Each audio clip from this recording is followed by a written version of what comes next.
इसका तर्जुमा क्या है? आप फरमाते हैं इसका मतलब ये है कि जितनी कोई बंदा नेकी करे, अगर उसके मुताबिक नेकी कर दी जाए तो वो बदला होती है, और अगर थोड़ी बढ़ा के की जाए तो वो एहसान होती है। फरमाया रब करीम फरमाते हैं इस तरह करो, जरा सोच लो बचपन से लेकर आखिर तक, जहां तक तुम मौजूद हो, तुम्हारे माँ बाप ने तुम्हारे साथ क्या किया है।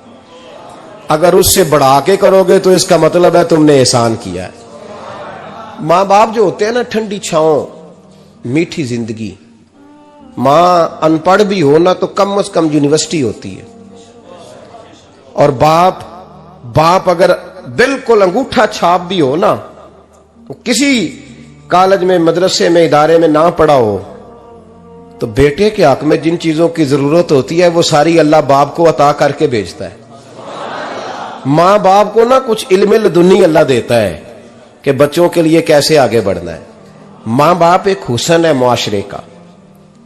रब तबारक व तआला की देखे ना, अल्लाह अकबर, दुनिया में किसी की मोहब्बत जांचनी हो ना तो मोहब्बत की तमसील दी जाती है।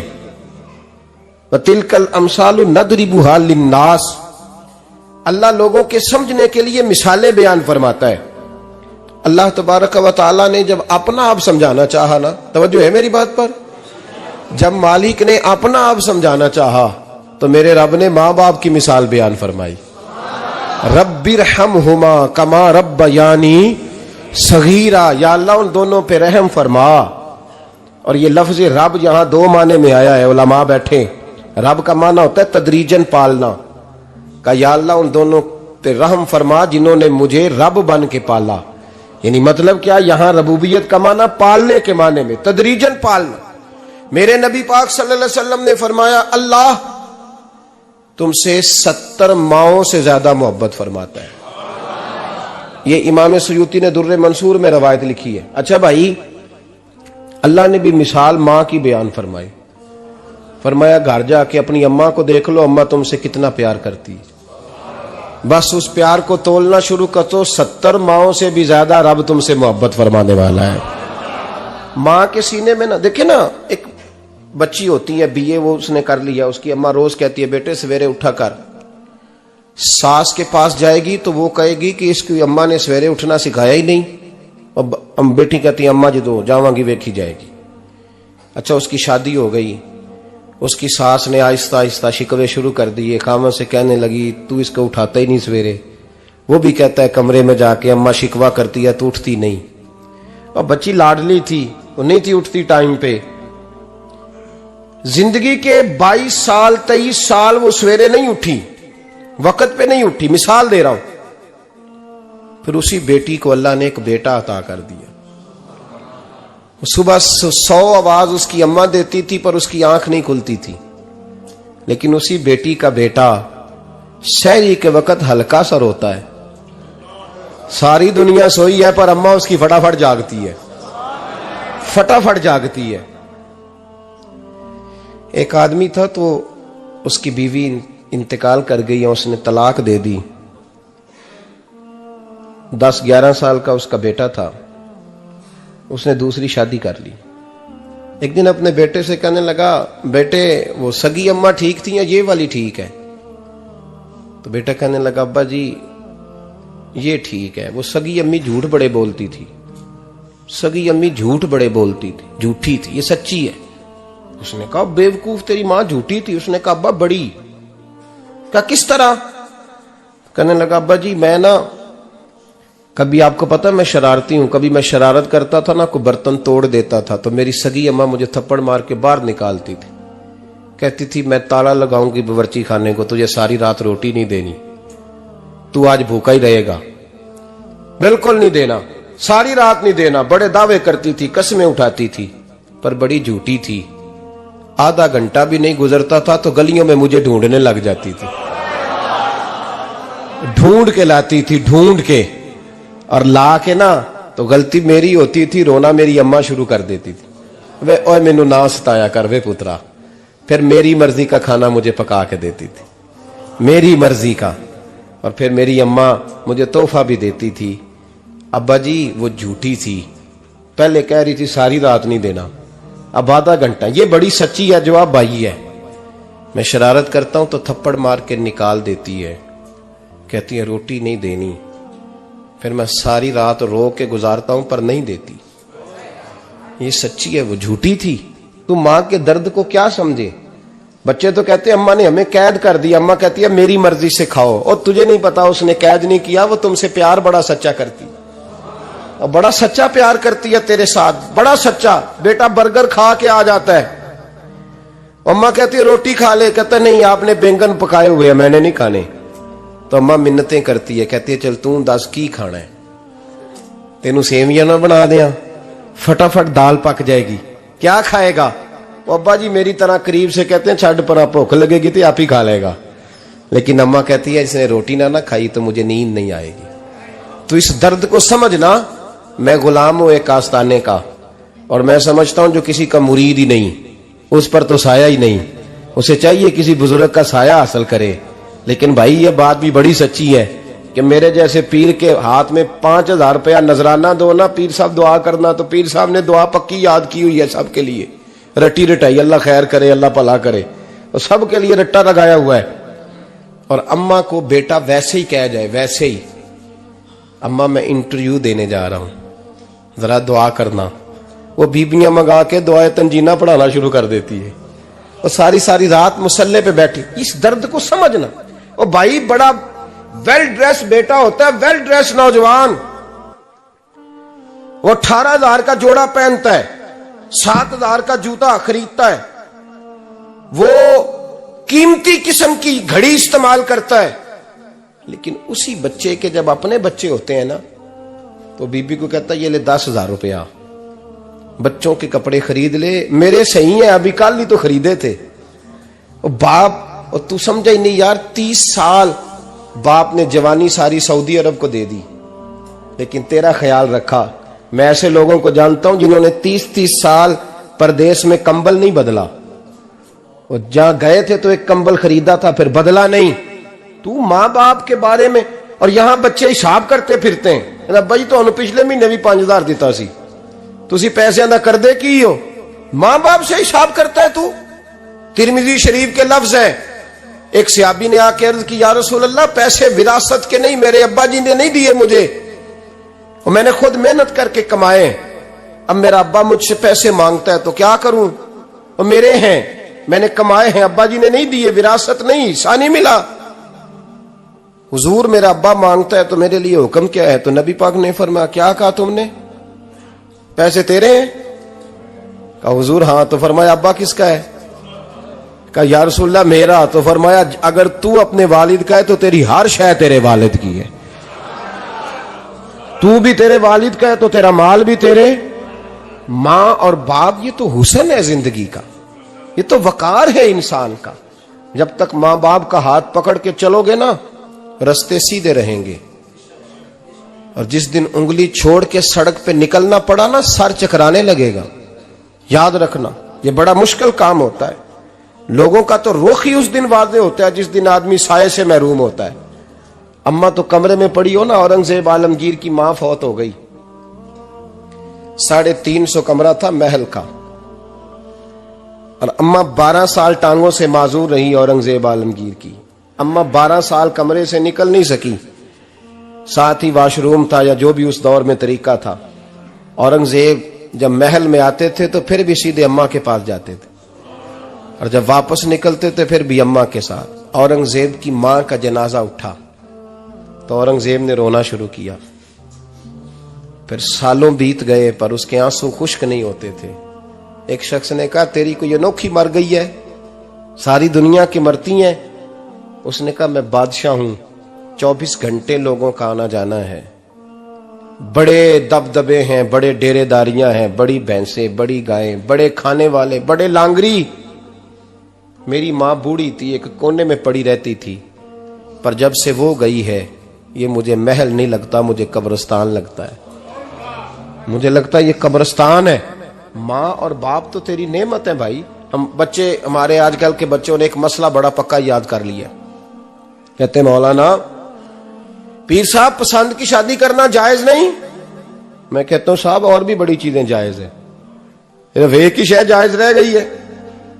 रसूल पाक सल्लल्लाहु अलैहि वसल्लम सिवाय अल्लाह के किसी के पाबंद नहीं, किसी के पाबंद नहीं। पर जनाब सैयदा खतीजतुल कुबरा रदी अल्लाह ताला अन्हा ने पैगामे निकाह दिया, या रसूलल्लाह मैं शादी करना चाहती हूँ, हुजूर किसी के पाबंद नहीं। पर मेरे महबूब ने फरमाया मेरा चचा मेरे वालिद की जगह है, मैं अपने चाचा से पूछ के तुम्हें जवाब दूंगा। यह है पसंद की शादी जो मेरे नबी ने बयान फरमाई है। तू सारा कुछ क्रॉस कर करके गुजर जाता है। यहां तो हाल यह है कि पालने वाला कोई और साये में बैठने वाला, बाग तेरे दी कर कर राखी मैं सारी उम्र गुजारी, तो जदों ये फल पकन ते आया ते लै गए होर व्यापारी। और बेटा गुजरता है अम्मा के दरवाजे के आगे से, अम्मा के दरवाजे के आगे बेटा अमरूद लेके आया है 6 किलो। तवज्जो है मेरी बात पर? इधर देखें जी, छोड़ें थोड़ी देर हमारी सुने। वो अमरूद लेके आया 5-6 किलो, तो अम्मा के दरवाजे के करीब से गुजर गया रात को। तो कमाई खाने का टाइम आया ना, तो गुजर गया। तो वो वजीर आजम से डरता है ना, तो जाके बीबी से कहता है बीबी के हकूक देना भी रसूलुल्लाह की सुन्नत है। लेकिन ये क्या बात हुई, तूने बीवी और मां का मुकाबला शुरू करा दिया? समझ तो सही, ये तेरे लिए काबे की जगह है और तू बीवी के लिए काबे की जगह है। उसे भी समझना चाहिए, गौर करना चाहिए। 5 किलो अमरूद लेके तो मां के कमरे के करीब से गुजर गया है। बीबी को जाके कहता है चल आधा किलो अम्मा को भी दे आ, उसके कौन से दांत हैं। तो प्लेट में डाल के वो लाई है। तू समझा ही नहीं, तूने गौर ही नहीं किया। बंदा तो वो ठीक नहीं था, नेपोलियन। पर किसी ने उससे पूछा था बता जिंदगी में पैसे लेने का मजा कब आया? उसने कहा कि मुझे मजा तब आता था कि मैं अपनी सारी कमाई ला के अपनी अम्मा के हाथ पे रखता था, और फिर जब मैं अपनी मां से थोड़ा थोड़ा खर्चा लेता था ना, थोड़ा थोड़ा, तवज्जो है मेरी बात पे? अम्मा जी 10 रुपए दे आज, कहते जब मैं थोड़ा थोड़ा खर्चा लेता था ना, तो मुझे यूं लगता था जैसे मैं बादशाह वक्त के सामने खड़ा हूं और वो खजाने का मुंह खोल खोल के मुझे देता जा रहा है। तू इस जायके को समझ तो सही भाई, तू इसको समझ तो सही भाई। याद रखें और गौर करें, मां और बाप। और फिर ये भी सुन ले, नबी पाक सल्लल्लाहु ताला अलैहि वसल्लम ने मां बाप के लिए फरमाया हुमा जन्नतुका व नारुक, यही तेरी जन्नत है और यही तेरे लिए जहन्नम है। अगर ये राजी हो गए तो तेरे लिए जन्नत है, नाराज हो गए तो चाहे तू 100 पीर के मजार पे हाजिरी दे आ, लेकिन जब तक अब्बा राजी नहीं उतनी देर तक अल्लाह राजी। ये हदीस पाक है, हुजूर ने फरमाया जिसके वालिद राजी उसका अल्लाह राजी, और जिसका बाप नाराज उसका अल्लाह। हाँ बेशक, अब ये हदीस है ना, तो सारे वली एक तरफ बैठ जाएं, कहें या अल्लाह बख्श दे मुरीद को। लेकिन अगर अब्बा कहे या अल्लाह ना माफ करना, तो अल्लाह उन औलिया की नहीं मानता, वालिद की मानता है। इसलिए बुल्ले शाह आसमानी उड्डियां पढ़ना है, जेड़ा घर बैठा उन्होंने पढ़िया ही नहीं। भाई याद रखो, मां बाप से प्यार करो, इनकी खिदमत करो, इनके पास बैठा करो, और मां बाप को टाइम दें, वक्त दें, चंद घड़ियां उनके पास बैठें। आप यकीन करें, अब्बा जी से आप मशवरा कर ले, सिर्फ मशवरा, मर्जी बेशक अपनी करें, लेकिन उस मशवरे में आपको इतना साया मिलेगा कि जिंदगी में कभी नाकामी नहीं होगी। पर असी सज्जन दी मन्नी, अब्बे दी नहीं मन्नी। तो फटे पे जो नलायक हमारी तरह का बैठा है उससे मशवरा लेना है, वालिद से नहीं लेना। बाप के पास बैठे, उससे मशवरा लें। मेरे अब्बा जी किसान थे, मैंने अपनी जिंदगी में ढेरों चीजें अपने बाप से सीखी हैं, दर्जनों चीजें सीखी हैं। मेरे वालिद बड़े खुददार थे, मिजाज में अजीब सी खुददारी थी। कोई बंदा कभी हाल पूछ लेता था ना कि हालात किस तरह के हैं, तो फरमाते थे भाई अगर बताना हुआ तो अपने अल्लाह को बताऊंगा। अल्हम्दुलिल्लाह बड़ा फजल है, मैंने उनके हाथों पे हमेशा छाले देखे, हमेशा छाले, लेकिन उनका हाथ कभी किसी दुनियादार के सामने फैलता हुआ नहीं देखा। लोग मुझे कहते हैं आप किस पीर साहब के साहबजादे हैं, तो मैं कहता हूं मैं उस पीर का साहबजादा हूं जिसने मेहनत करके हलाल की कमाई खाई सारी जिंदगी। ये लोग पीर नहीं होते, ये मुर्शिद नहीं होते, और मैंने दर्जनों चीजें सीखी उनसे। तो सीखने तो बैठ, तुझे हजारों चीजें मिलेंगी। भाई अपनी जिंदगी में माँ बाप की तरफ देखो, सबसे जरूरी काम है इन्हें वक्त दो। अम्मा के ओ भाई बड़ा मुश्किल है दुनियादारों से तारीफ कराना, ते अम्मा दे कोल ते एवं 2 मिनट राती बईए ना आखी अम्मा पैर कटे ना रजाई चो तेरे घुट छड़ा, ते अम्मा कहती जा मेरा पुत्र थकिया आया तू सो जाके, मैं कदों काम लगी सा, मैं कदों हल वाण डई सा, जा सो जा जाके। बस ये कार्रवाई है, तूने 2 मिनट के लिए कह दिया, सवेरे पूरे मोहल्ले में तेरी अम्मा कहेगी अल्लाह मेरे पुत्र वर्गा पुत्र सारियां नूं दे। राती आउंदा ते मैनू घुट के सौंदा है, अल्लाह घुटिया कोई नहीं सुना भी कार्रवाई पाई सू, लेकिन वो सबको बताती है।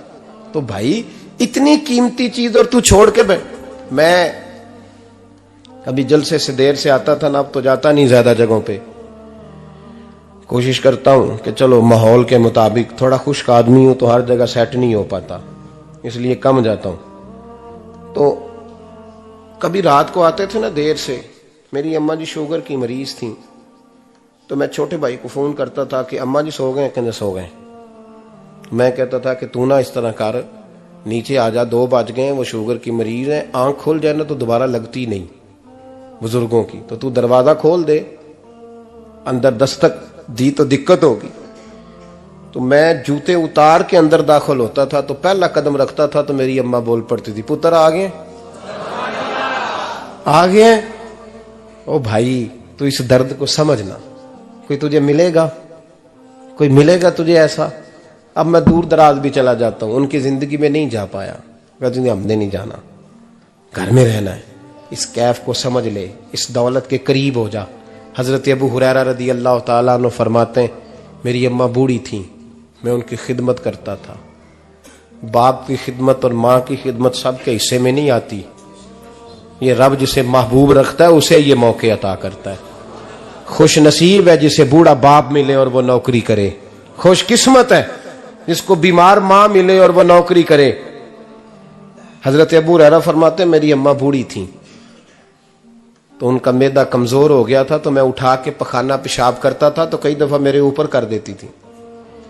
ये हजरत इब्न जौजी अलैहिर्रहमान ने इसको लिखा है, फरमाते हैं मेरे दिल में ख्याल आता था कि मैं बड़ा खिदमत गुजार हूं अपनी माँ का।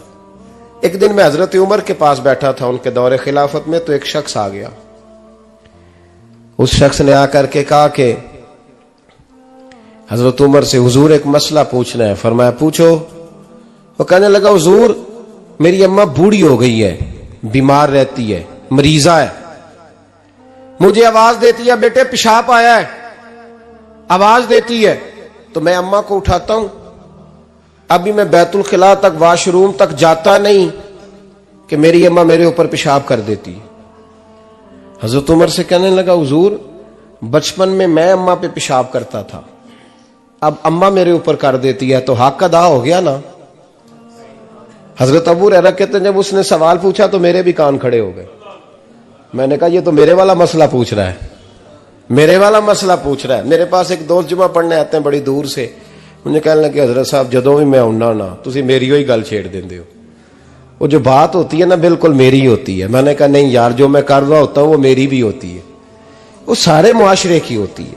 हमें लगता है कि मेरी हो रही है, हालांकि वो बात हमारी सबकी मुश्तरका होती है। सुन ले और याद रख लें। हजरत अबू हुरैरा फरमाते मेरे कान खड़े हो गए। मैंने कहा इसने तो मेरी बात पूछनी शुरू कर दी। हजरत फारूक आजम से कहने लगा हुजूर बचपन में मैं अम्मा पे पेशाब करता था, वो मेरे ऊपर कर देती है तो हक अदा हो गया। हजरत उमर कहने लगे नहीं कोई नहीं हुआ। उसने कहा हुजूर मुझे समझाएं, वो सारे काम जो मैं अम्मा के साथ करता था अम्मा मेरे साथ करती है तो क्यों नहीं हुआ। हजरत उमर कहने लगे भाई पेशाब तो तू भी अम्मा पे करता था और अम्मा भी तेरे ऊपर करती है, पर तेरी और तेरी मां की सोच में बड़ा फर्क है। उसने कहा हुजूर किस तरह, तो क्या जवाब है सैयदना फारूक आजम का, लौ काना नबिय्यम बाद लकाना उमर इब्न खत्ताब। क्या जवाब है। हजरत उमर फरमाने लगे तेरी और तेरी मां की सोच में बड़ा फर्क है। कहा हुजूर किस तरह। फरमाया जब तेरी अम्मा तेरे ऊपर पेशाब करती है ना तो तू दुआ करता है कि या अल्लाह बूढ़ी हो गई है इसे पर्दा दे दे, और जब तू अपनी अम्मा पे पेशाब करता था तो वो दुआ करती थी या अल्लाह मेरे लाल को लंबी जिंदगी अता फरमा। फरमाया ये तेरा और उसका फर्क है, तू पर्दे की दुआएं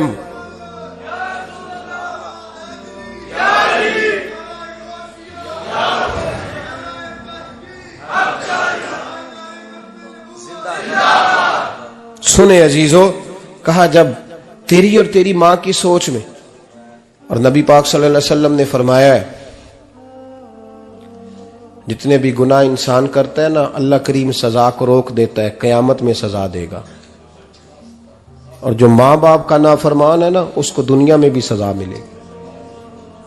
जो माँ बाप का नाफरमान है उसे दुनिया में भी, आप यकीन करें, बच्चे थोड़ा सा पढ़ जाते हैं बेचारे, तो माँ बाप से कहते हैं अब्बा जी तुसी पुराने दौर दे हो, तो की पता होवे, और तुझे पता ही नहीं भाई, तुझे खबर ही नहीं, ये पुराने दौर के नहीं, तू बेवकूफों के दौर का है, तू समझ ये को तालीम है।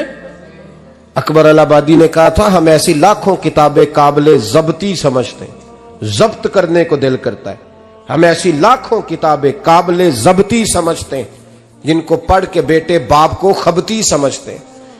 बात है करने वाली, मां और बाप इतना बड़ा दर्जा है।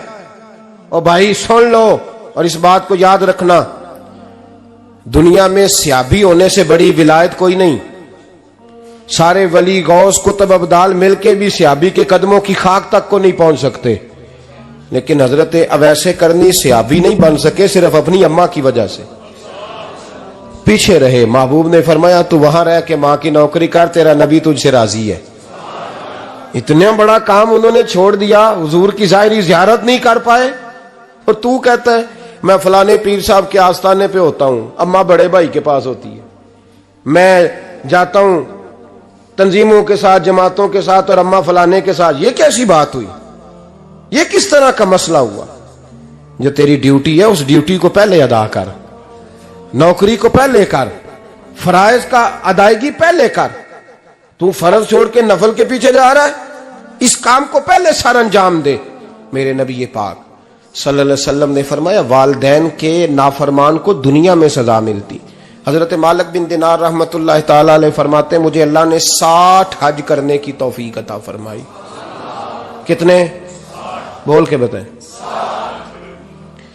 जिस बंदे के पास इतने पैसे हों कि हज पे जा सके, आ सके, और जितने दिन रहना है घर वालों को खर्चा दे सके, उस पर हज करना फर्ज है। पता है आपको, उस पर हज करना।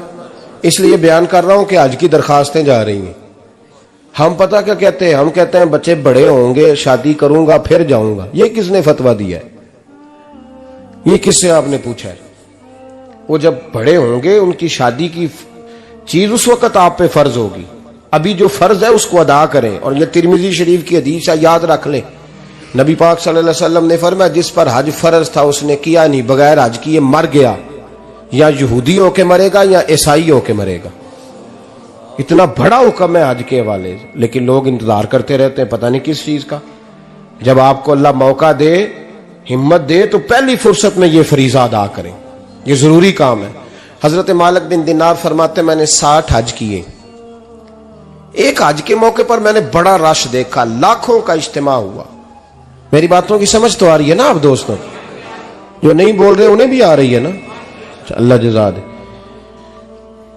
कहते लाखों का मजमा था, तो मेरे दिल में ख्याल आया, मैंने कहा अल्लाह इतने लोग आए हैं, इनका हज कबूल भी हुआ है कि नहीं? फरमाते मैं सोच रहा था तो रात को ना ख्वाब में मैंने किसी कहने वाले को कहते हुए सुना कि सबका कबूल हो गया है। बल्ख का रहने वाला मोहम्मद बिन हारून बल्खी है, उसका हज कबूल नहीं हुआ।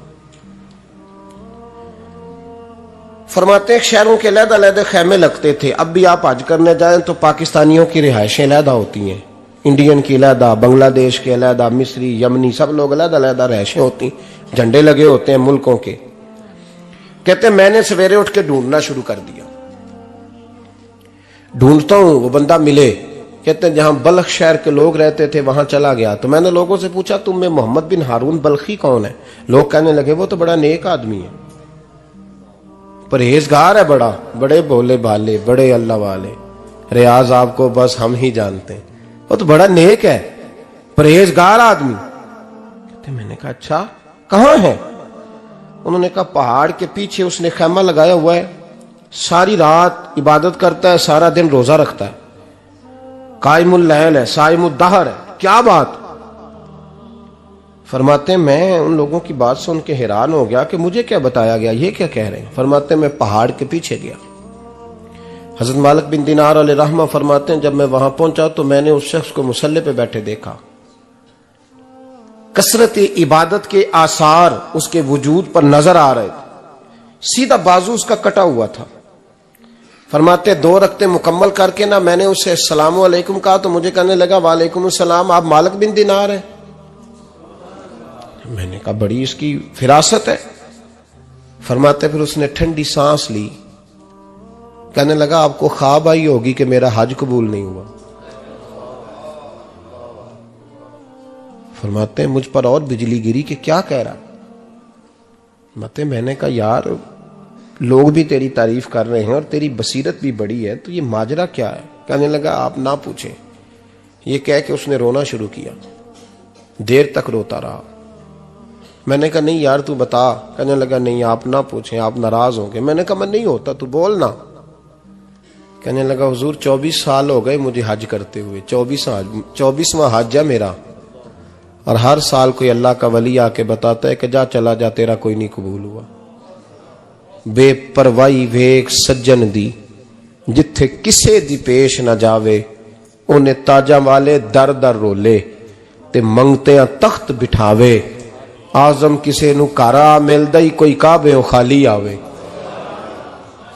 कहते हैं उसने मुझे कहा हुजूर 24वां हज है, हर साल कोई बताता है। मैंने कहा तेरी गलती। कहने लगा मैं अपनी मां का नाफरमान। मैंने कहा वाकया क्या हुआ। कहने लगा हजरत अल्लाह ने मुझे दौलत दी, माल दिया, जमीनें दी तो मैं अय्याश हो गया। आप यकीन करें अल्लाह लोगों को माल देता है तो वो समझते हैं मेरी चालाकी से आया है, मैं तेज बड़ा था इसलिए आया है। नाफरमान होते हैं। लेकिन जो रब लेना जानता है, देना जानता है, वो लेना भी। वारस शाह मान करी ना वारसा दा, रब बेवारसा करके मार दई। लोग बड़े स्मार्ट बन जाते हैं, उनकी गुफ्तगू में बड़ा तकब्बुर होता है, उनके निगाहों के अंदाज में बड़े, वो कहते हैं ओहो सब लोग बेवकूफ हैं, सिर्फ मैं सियाना हूं, काम जो सही चल रहा है। ओ भाई 1 मिनट लगता है इंसान को बादशाह से फकीर होने में। एक इमाम मालिक रहमतुल्लाह अलैह बैठे थे तो हारून रशीद आपसे कहने लगा इमाम अबू मालिक से, हजरत बताएं इस वक्त अल्लाह क्या कर रहा है। आप फरमाने लगे यार तू बड़े मोटे दिमाग का है, किस तरह के सवाल पूछता है। बादशाह था ना, कहा नहीं आप बताएं।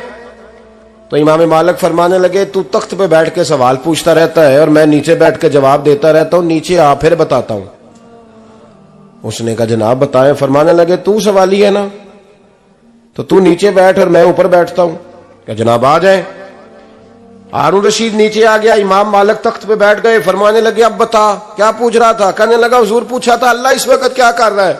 फरमाने लगे रब इस वक्त तुझे समझा रहा है कि इस तख्त पे तकब्बुर न करना, 1 मिनट लगता है मैं तुझे उठा के मालिक को बिठा दिया करता हूं। ये तुझे समझा रहा है, लिहाजा इस समझ पे कायम रहना, तकब्बुर न करना, 1 ही तो मिनट लगता है, ये तुझे समझा रहा है।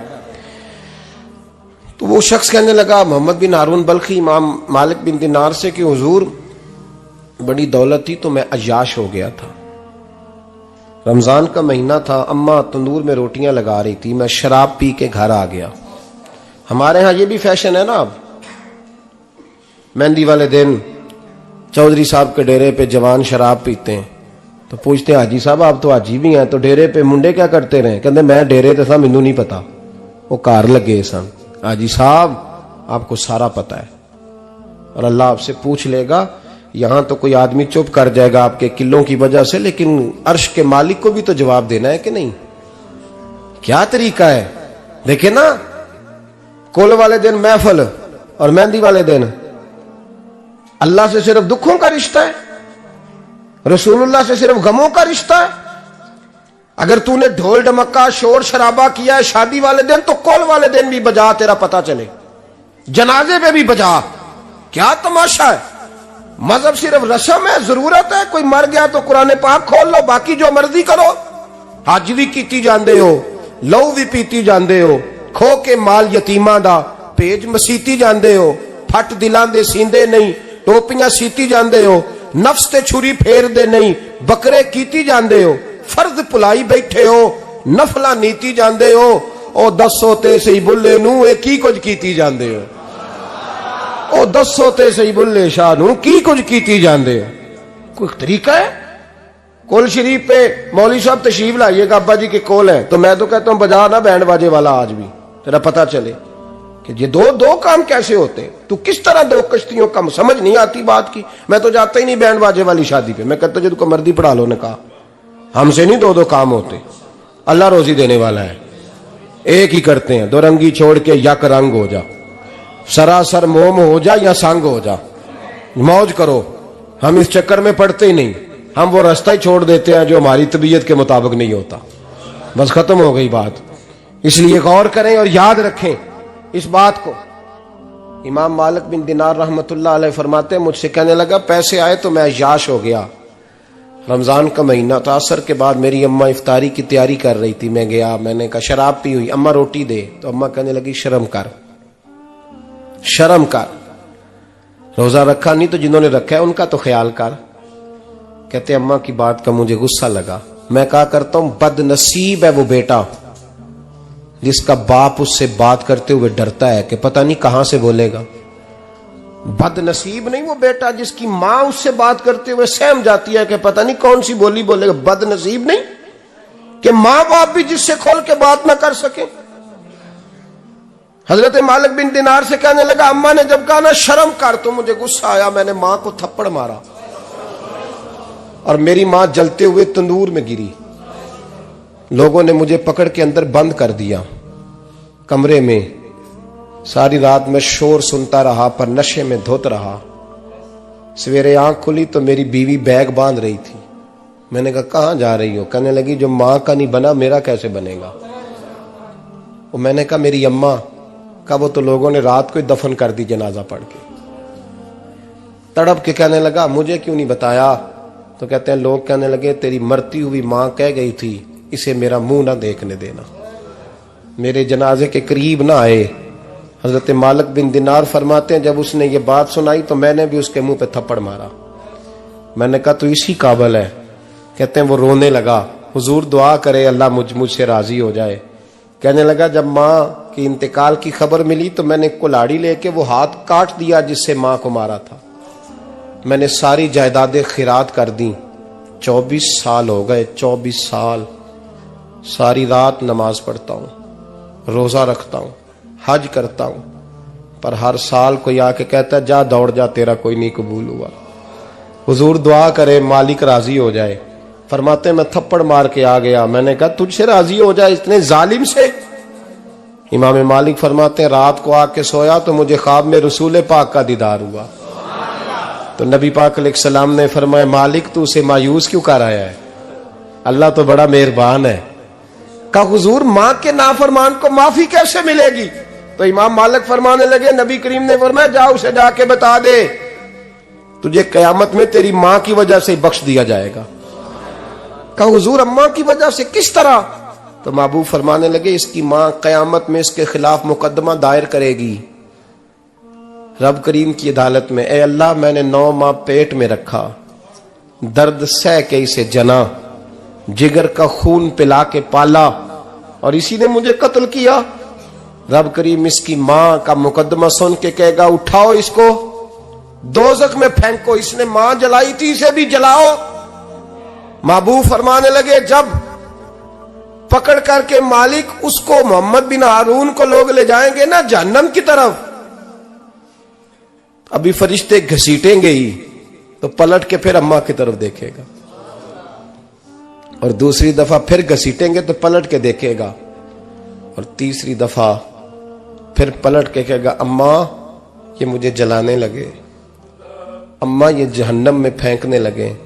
मेरे हबीब फरमाने लगे वो जल के मरने वाली मां वहां भी बोल पड़ेगी, कहेगी या अल्लाह चल मैंने माफ किया तू भी माफ कर दे, ऐ अल्लाह मैंने माफ किया तू भी माफ कर दे, अल्लाह तू माफ कर दे इसे,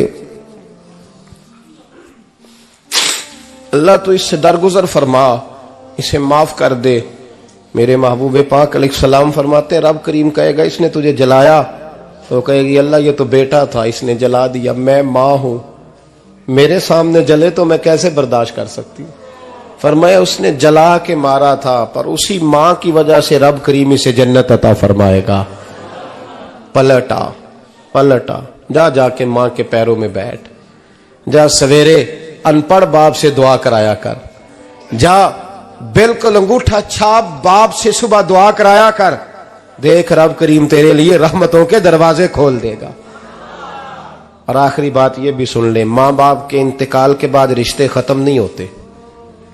रिश्ते खत्म, क्या दुआ मांगते हो नमाज में? रब्बना इग़फिर ली। इसका मतलब है मां बाप तो है ना, वो जो औलाद बचपन में चली जाएगी ना, नाबालगी में, छोटे बच्चे, वो कयामत में मां बाप की सिफारिश करेंगे। मां बाप के इंतकाल के बाद भी आला हजरत फाजिल बरेलवी ने 12 हुकूक लिखे हैं मां बाप के फतावा रज़विया में। फरमाया उनके दोस्तों से दोस्ती रख, उन्होंने वादे किए थे वो वादे पूरे कर, अगर उनके जिम्मे कर्जे हैं तो अदा कर, और अगर तेरे माँ बाप जो नेकियां करते थे वो नेकियां जारी रख।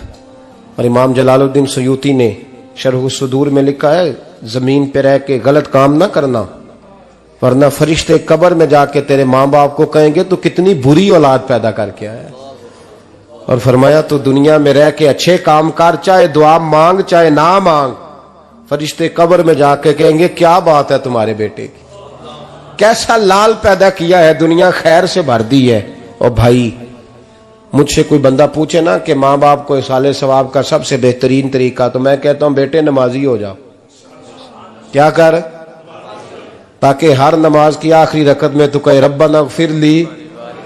नमाज अल्लाह की जिक्र माँ बाप का अल्लाह ने रख दिया है, रब्बना इग़फिर ली हर नमाज की हर आखिरी रकत में खत्म शरीफ पढ़ा जाएगा। और नमाज के अंदर पढ़ेंगे इंशाअल्लाह ताला, पढ़ेंगे नमाज इंशाअल्लाह, वादा नहीं करा रहा। दाढ़ी किसकी सुन्नत है? नहीं, जिन्हें नहीं रखी हो बोलो, जिन्हें रखी हो तो बोलन डाया ने। किसकी सुन्नत है? तो सरकार के गुलामों ने रखनी है, किसी और ने रखनी है? गुलाम कहते हैं अभी हम नेक ही नहीं, नेक होंगे तो रखेंगे। वो खुदा के बंदो, नेक तो सारी जिंदगी बंदा नहीं होता। कभी किसी ने दावा किया है वली गौस कुतुब ने कि अब मैं बिल्कुल गुनाह नहीं करता, मैं पाक साफ हो गया हूं? किया है कभी? ये शैतान का वसवसा है। दाढ़ी हुजूर की सुन्नत है, और रखो तो नबी पाक की मर्जी के रखो, पूरी मुट्ठी रखो, अपनी मर्जी की ना रखो, जितनी मुझे अच्छी लगती है उतनी मैंने रख ली। एक मुट्ठी दाढ़ी रखें, सारी दुनिया की ट्रेनें गुजरती हैं तो गुजर जाएं, नमाज का वक्त नहीं गुजरना चाहिए, बस खत्म हो गई बात। दुनिया तो चंद रोज है, ओ पईयां देश दियां कबरां जिन्हां ते फुल पे, उधरों कोई नहीं जी आमदा ते इधरों लखां गए। नमाज सबसे पहले, इसलिए कि रब रसूल के बगैर हमारा गुजारा ही नहीं, गुजारा ही नहीं। नमाज, कुरान पाक और दुरूद सलाम, ये कज़ा होना ही नहीं चाहिए, जो मर्जी हो जाए। और साथ साथ सुन्नत और शरीयत का लिहाज करना सीखें। और मेरी अपील ये है, हर इमारत पे गुलाफ नहीं चढ़ता, सिर्फ खाना काबा पे चढ़ता है। हर किताब का गुलाफ नहीं होता, सिर्फ कुरान पाक का होता है। हर बीबी का पर्दा नहीं होता, सिर्फ मुसलमान औरत का होता है। जो चीजें पर्दों में होती हैं ना, वो मुकद्दस होती हैं। और भाई टाफी से भी रैपर उतार दो तो मक्खियां बैठने लगती हैं। तो जो बीबी पे पर्दा होगी उस पे बुरी नजरें नहीं जमेंगी। ड्यूटी है आपकी, बेटियों को पर्दा कराएं, बहनों को पर्दा कराएं, माँ बाप माओं को गुजारिश करें। पर्दा हुस्न है मुसलमान का। जिस घर में पर्दा रहता है उस घर में अल्लाह के फरिश्ते रहमत नाज़िल फरमाते हैं। ये कोई फैशन, कोई तरीका, कोई मतलब ही नहीं इन चीज़ों का। बापर्दा करें अपने घरों को। दुआ करता हूँ अल्लाह तबारक व तआला मेरी इस हाज़िरी को कबूल फरमाए, अल्लाह आप सबका आना कबूल फरमाए। और जो कुछ मैंने कहा अल्लाह तबारक व तआला हमारे दिलों में, हमारी रूहों में इस जज्बे को जागुज़ी फरमाए। आखिर दावाना अल्लाह सलामत रखे। अब काफी नहीं हो गया काम? मैं तकरीर भी इतनी करता हूँ 35-40 मिनट की, यहां तो कुछ ज्यादा हो गई है मेरा ख्याल है। तो थोड़ी बात करने की कोशिश किया करता हूँ। चलो मेरी राय यह है कि खुराक थोड़ी हो तो हजम जल्दी हो जाती है। अरसलान साहब से मैंने कहा मेरा खाना ना पकाना। मेरा मौक़िफ़ यह है कि महफ़िलें सस्ती करनी चाहिए ताकि ज्यादा होनी शुरू हो जाए। महंगी बड़ी है, इसलिए मैं दसिया ना माड़ा बंदा तो हाथ ही नहीं ना पाता। तो मैं कहा करता हूं कि कम से कम खर्चा हो। हमारे करोड़ों रुपया सालाना लगता है महफिलों पर, अगर अरबों कह दूं तो फिर भी बात गलत, लेकिन उसका रिजल्ट हमें उस तरह का नहीं मिलता जिस तरह का मिलना चाहिए।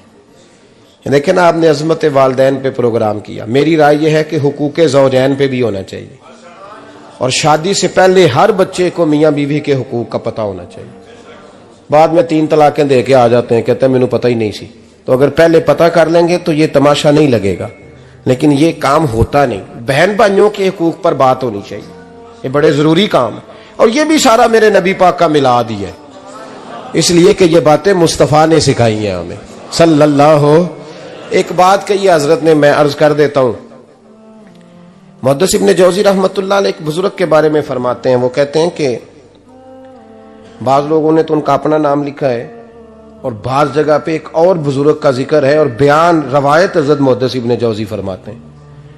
वो कहते हैं कि मैं घर में कोई काम कराना था, काम होते हैं ना छोटे मोटे घर में, तो फरमाते हैं मैं मजदूर लेने गया बगदाद में। चौकों पे मजदूर सारी उम्र का मजदूर ही है ना बेचारा। अमीर तो अमीरतर होता जा रहा है और गरीब गरीबतर हो। हमारे तो पीर भी लोगों को कह रहे हैं फकीर हो जाओ, खुद अमीर होते जाते, खुद रोज बरोज अमीर हो रहे हैं, दुनिया को कह रहे हैं फकीर हो जाओ। तुम भी तो थोड़ा फकर इख्तियार करो ना भाई, जो दर्ज दे रहे हो। इल्ला माशाअल्लाह, सबकी बात नहीं करता। फरमाते हैं कि मैं ना मजदूर लेने गया, बगदाद के चौक में मजदूर बैठे होते थे, तो मेरी उन मजदूरों में से ना एक नौजवान बच्चे पे नजर पड़ी। बड़ा कमजोर सा वजूद था, लेकिन चेहरे पर इबादत का निशान था। माथा बताता था कि नमाज का बड़ा ख्याल रखता है। मैं उसके करीब गया, चेहरे भी बड़ा कुछ बताते हैं ना, चेहरों में भी बड़ी रानाई होती है। फरमाते हैं मैं करीब गया, मैंने उसको कहा बेटे मजदूरी करोगे? तो कहने लगा मजदूरों में बैठा हूं तो हुजूर मजदूरी के लिए ही तो बैठा हूं। तो मैंने कहा कि चलो फिर। कहने लगा नहीं मेरी कुछ शर्तें। मैंने कहा बताओ? कहने लगा पहली शर्त यह है कि लोग 4 दिनार दिहाड़ी लेते हैं, मैं 3 दिनार लूंगा। मैंने कहा यार बे तो बड़ी बेहतरीन है, बाकी भी इस तरह की रख ले। उसने कहा हुजूर दूसरी शर्त यह है कि मैं आपकी मुकम्मल बात मानूंगा, लेकिन जब अजान हो जाएगी फिर आपकी नहीं सुनूंगा। तीसरी बात उसने ये की कि हुजूर मैं आपके घर में काम करूंगा पर आपके किसी सवाल का जवाब नहीं दूंगा। कहते हैं मैंने कहा यार तू बड़ा अजीब है, शर्तें तो मालिकों की होती हैं। कहने लगा जी बहरहाल मैं शर्तें लगा के जाता हूं। फरमाते हैं मैं उसे घर ले आया, काम मैंने उसको बताया, तो जो काम मजदूर सारे दिन में करता है ना उसने 2 घंटे में ही कर दिया। हमारे मजदूर सिगरेट पीने में भी तो आधा घंटा लगाते हैं ना, वो चाय पीने जाएं तो पौना घंटा वहां। उनको भी तो दयानतदारी करनी चाहिए कि नहीं करनी चाहिए? ने मुआहदा किया है ना जी, तो पूरा उतरना चाहिए ना। कहते 2 घंटे में। अब काम जब बंदा शुरू कराता है तो काम और निकल आता है। कहते काम मैंने उसको और बता दिया, वो करने लगा। उसने मिट्टी निकाल के रखी थी बाहर रास्ते में, तो अजान हो गई जोर की। उसने वहीं कुदाल छोड़ी कई और चलने लगा। तो मेरा बेटा कहने लगा इसको जरा बराबर कर दो। कहने लगा चुप कर जा, तेरे बाप से बात हुई थी, जब अजान होती है तो मैं किसी और की नहीं सुनता, सिर्फ अल्लाह रसूल की सुनता हूं। कहते मस्जिद चला गया, नमाज पढ़ के आया तो दोपहर का वक्त था। मेरी बीबी कहने लगी इसको को खाना खा ले। कहते हमने कहा खाना खा लो, तो कहने लगा मैंने रोजा रखा हुआ, रमजान भी नहीं था, नफली रोजा रखा हुआ। फरमाते हैं शाम हुई, मैंने 3 दिनार दिए। तो मैंने कहा तेरा नाम क्या है? कहने लगा मैंने आपसे कहा था मैं किसी सवाल का जवाब नहीं दूंगा। तो वो चला गया। अगले दिन मैं फिर लेने गया उसे, काम कुछ और निकल आए। तो लोगों ने बताया वो सिर्फ हफ्ते वाले दिन आता है। मैंने कहा क्यों? कहने लगे जी वो कहता है मेरा हफ्ते का खर्चा 3 दिनार है, जब 3 दिनार कमा लेता हूं तो बाकी सारा टाइम अल्लाह रसूल की जिक्र में गुजार दिया करता हूं। फरमाते हैं जी अगले हफ्ते मैं फिर लेने गया। मैंने पूरा हफ्ता इंतजार किया कि काम उसी से कराना है। मैं जब गया तो मैंने कहा चलो। कहने लगा मेरी शर्तें याद है ना? और मैंने कहा याद है भाई साथ चल। फरमाते हैं काम कराया, 2-3 हफ्ते वो आता रहा। एक हफ्ते में गया तो लोगों ने कहा हुजूर आज नहीं आया। क्यों? कहने लगे बीमार हो गए। कहाँ घर है? कहने लगे बगदाद के कब्रिस्तान के पीछे जो कच्ची आबादी है उसमें रहता है। फरमाते मैं गया, दरवाजे पे दस्तक दी तो कहने लगा हुजूर आप हैं? दरवाजा खुला है, आ जाइए। फरमाते मैं अंदर गया तो मैंने कहा तुम्हें कैसे पता चला मैं आया हूं? कहने लगा हुजूर अल्लाह वाले हो, आप नहीं आना था, वरना अमीर तो गरीबों का पता लेने कोई नहीं आते। कहते मैं करीब गया तो कहने लगा मैं आपका इंतजार कर रहा था, तेज बुखार है, तप रहा। जेब से कुछ पैसे निकाले, कहने लगा ये पैसे रख लें। एक अंगूठी निकाली, कहने लगा हुजूर आज रात को मेरा इंतकाल हो जाएगा, इन पैसों का कफन खरीद के सुबह जनाजा पढ़ के मुझे दफन कर देना, और जब दफन करो तो ये अंगूठी लेके असर के बाद हारून रशीद के पास जाना।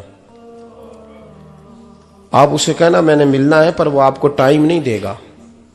आप उसको आवाज दीजिएगा कि तेरी एक अमानत है मेरे पास, फिर वो आपसे मिलेगा तो अंगूठी दे दें, फिर आप मेरी तरफ से फारिग हैं। हजरत फरमाने लगे तेरा नाम? और कहने लगा हुजूर वक्त थोड़ा है, आज रात मैंने जाना है, बड़ी लंबी माफी मांगनी है रब करीम से, अगर मुनासिब समझे तो मुझे अपने रब से तन्हाई करने दे। फरमाते हैं मैं आ गया, पर उसकी बातों ने मुझे सारी रात सोने नहीं दिया। फरमाते सुबह बड़ी मुश्किल से सूरज निकला, मैं गया, दरवाजे पे हाथ रखा तो दरवाजा खुला हुआ था। अंदर दाखिल हुआ तो खुशबुएं मेरा इस्तकबाल कर रही थी। जब चेहरे से कपड़ा हटाया तो उसका तो इंतकाल हो चुका है, इंतकाल हो चुका है। ऐसे जैसे किसी का दीदार करके सोया है। कहते मैं तो 2 आदमी ले गया था जनाजे पे, पर पता नहीं दुनिया किधर किधर से आई, कहां कहां से। अखा जदों मीटियां जमाना मैनू रोवेगा, अपना ते अपना बेगाना मैनू रोवेगा, अपना ते अपना। और मियां साहब ने कहा था बाद मरन दे मुखड़ा मेरा हो जावे जे ताजा, फिर समझ लेना महबूब मेरे ने आन पड़िया जनाजा। और किसी उर्दू के शायर ने कहा था मेरे मरने पे हर सू शोर मच जाएगा देखोगे। अल्लाह मेरे मरने पे हर सू शोर मच जाएगा देखोगे, कहने अलविदा सरकार खुद तशरीफ लाएंगे। फरमाते हैं मैं तो 2 बंदे ले गया था, पर पता नहीं मखलूक कहां कहां से आई। जनाजा पड़ा, दफन किया। हारून रशीद के पास में असर के बाद गया, मैंने बुलाना चाहा पर बादशाह था, मेरी तरफ देखा ही नहीं। मैंने उसको कहा तेरी एक अमानत मेरे पास है। फरमाते हैं वो मुझे कोने पे ले गया, क्या बात है, कमरे में बुलाया, मैंने अंगूठी दी। हारून रशीद तो चीखे मारने लगा, कहने लगा अंगूठी वाला कहाँ है? मैंने कहा वो तो इंतकाल कर गया। कहने लगा मुझे कब्र पे ले चल। कहते मैं कब्र पे लाया तो वो लेट गया, तड़प के रोने लगा। मैंने कहा मेरा कलेजा फट जाएगा, ना उसने कुछ बताया ना तूने बताया, ये कौन था? तो हारून रशीद कहने लगा ये मेरा बेटा था। मैंने कहा तेरा बेटा और मजदूर? कहने लगा हुजूर ये हजरत दाऊद ताई के पास बैठा करता था, उनका मुरीद था, मुझे रोज कहता था अब्बा तूने बड़ी दुनिया इकट्ठी कर ली है, मरते वक्त तुझसे टांगे समेटी नहीं जाएंगी, इतना हिसाब नहीं तू दे सकेगा। मैं इसको समझा देता, इसकी अम्मा समझा देती। ये रोज हमें कहता छोड़ दो आ जाओ अल्लाह रसूल की बारगाह में झुक जाएं, हम समझ। एक दिन ये चला गया, कहने लगा फिर तुम्हारा रास्ता और है और मेरा रास्ता और है। ये सोने की अंगूठी गलती से इसके पास रह गई थी, गलती से हीरे की अंगूठी चली गई। कहने लगा देखो मेरे बेटे ने आज वो भी वापस कर दी है। फिर तड़प के कहने लगा हारून रशीद था तो ये मेरा बेटा, पर मेरा मुर्शद निकला, मेरा पीर निकला। भाई जिंदगी तो बड़ी थोड़ी है ना। बाबा साहब ने कहा था उठ फरीदा सुत्या, और दाढ़ी आ गया पूर, अग्गा नेड़े आ गया, पिछा रह गया दूर। उठ फरीदा सुत्या खलकत वेखन जा, मते कोई मिल जाई बख्शिया ते तू ही बख्शिया जा। उठ फरीदा सुत्या झाड़ू दे मसीत, तू सुते रब जागदा तेरी डाडे नाल परीत। मेरा रब हमें भी अपनी बारगाह में कबूल फरमाए। आखिर दावाना अनिल हम्दुलिल्लाह। काफिर इसी पिच हो गया, फिर तस्बीह मुसल्ला की करना, असा जाहिर नू रब मन आए,